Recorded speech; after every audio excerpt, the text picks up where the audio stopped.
And then this summer I was 7 weeks up in the north, and really went far north this summer. Spent a month up on Ellesmere Island. Unfortunately, these last two trips have become a little family unfriendly, you could say, dealing with polar bears, glacial rivers, and enormous amount of strenuous hiking and things that I just would not be safe to put our children through. And so my brother, which was a real treat, my only brother, joined me for a month of the adventure up on in the high Arctic on Ellesmere, and then carried on south to the south central Arctic and then back up the Pine Limit for another 10, 11 days. So I was gone a total of 7 weeks this summer, which means that I won't be taking any new trips for a few months until I can get a lot of my paintings done. But this trip was full of highlights, including having Arctic wolves wake us up at our tent, which was really something we'll never forget. Oh, yeah, I can imagine. So, did you film it as well? Yes, we actually shot 47 hours of high-definition footage using the highest quality HD camcorders that one can carry in this kind of scenario, the Sony EX1. And a little thanks to Sony Canada for sending us the second one as a backup with us on this trip. And we have a lot of footage to work through. Another incredible highlight was Wilberforce Falls down in the south central Arctic. It's about 2 hours north of Yellowknife by plane. And it's a place that has been seldom, if ever, well, as many of these places in the Arctic have been seldom, if ever, painted. And so it's a beautiful waterfall that's it's higher than Niagara Falls, and it's considered the highest above the Arctic Circle in the world. And it just cuts through the tundra in a magnificent way. And so that was one of the other places I had the opportunity to go set up my easel. So you're working on a body of work now that you're going to show for us? That's the plan, yes. I am deep into the better part of about 50 paintings from the 3 trips. I have some that I'm planning to do really large. Some I have done large. The largest so far has been 9 feet by 5 feet. And that was a piece from Baffin Island depicting Mount Thor, which is the highest sheer rock face in the world. There's so many highest of highs and biggest of bigs when you go up north that my canvases have been correspondingly expanding in size. And to that end, next summer, I will be here mostly, other than some smaller trips with the family, of course, getting out canoeing and whatnot. My big project next summer will be a painting that will be about 15 feet wide, which will be the centerpiece to the entire collection.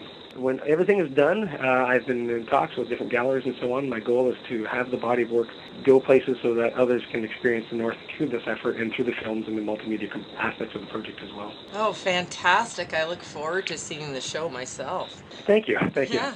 Now, here at Art on Air, we're always trying to inspire people to embrace the arts in their life. Now, obviously, you're doing that daily with your work and your efforts. Do you have any advice for us? As an artist, it's so important to be true to yourself and to what inspires you. I think younger artists, I remember coming out of college, and will often look at someone's work that really, they admire, and that's great, and it's a great learning process to go through that. But if you can find your own individual things that inspire you, I think it's important on so many levels to not go out there and copy somebody else's work, for example, but to really try to develop your own vision. And that, to me, comes by experience, by getting out and exposing yourself. I mean, for me, I have to go out there. If I don't go out there, I don't think my work would have any value. And so it's and to not just to get inspired, but to immerse yourself continually in those things that inspire you and to try to follow that path, because anything to be sustainable for, years and decades has to interest you. And if you're just painting to sell or trying to paint a subject that you think is going to be marketable, then I think one's interest can flame out pretty quickly, even if there's financial reward. And so I think it's really critical to find what really motivates you to paint, and then to really push yourself to never settle for less, and to really always aspire for excellence.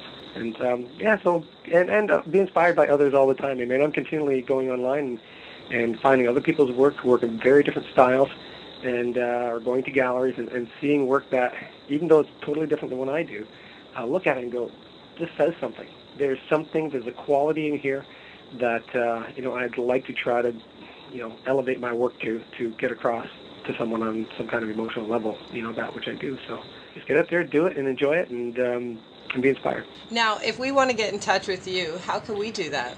Well, online is probably the best way at this point in time. Any of the works that I have that are available through our website, at least for perusal. If somebody sees something they like, then they call my wife Janet and they come by our gallery here. That would be at TrepanierOriginals.com. There's a current originals section. There's also previous works, so there's over 100 and some paintings in that section. For those who want to get a taste of the Arctic, the window that we've created for that is intothearctic.com. And at present, there's over 800 photos from our travels. There's 57 video journals, and there's a new video journal being added each month from the travels this summer for the next year or so as I continue to work in the studio, continue to piece out the story a little bit and give people a taste. And, of course, there's the collection of work that is coming out of the Arctic is being, selections from that are being placed on the Into the Arctic website as well. And lastly, and they all link together, is visionsofourland.com for those who want to find out more about this new program that we've launched.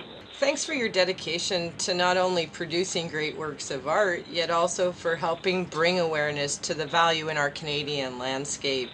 You're putting so much time and effort in, and it is greatly appreciated. I appreciate the fact that you took the time today to share with us. Well, it's been a pleasure, and it's, like I say, it's one of the things that really strikes me when I'm out in these incredible places, and especially of late when I'm up in the Arctic and, 9-hour flight north of here and you're still well within Canada. You're in this landscape that is so foreign to where we are here in Caledon and so beautiful and yet and so far from here, and you still go, wow, this is still Canada. I mean, it just does nothing but increase my pride in being Canadian and to, raise my own feelings about what we have here and how valuable it is. And so doing all these things has its reward when it connects with others and shares some of that with them. Keep up the good work. Thank you so much, Daisy. Take care.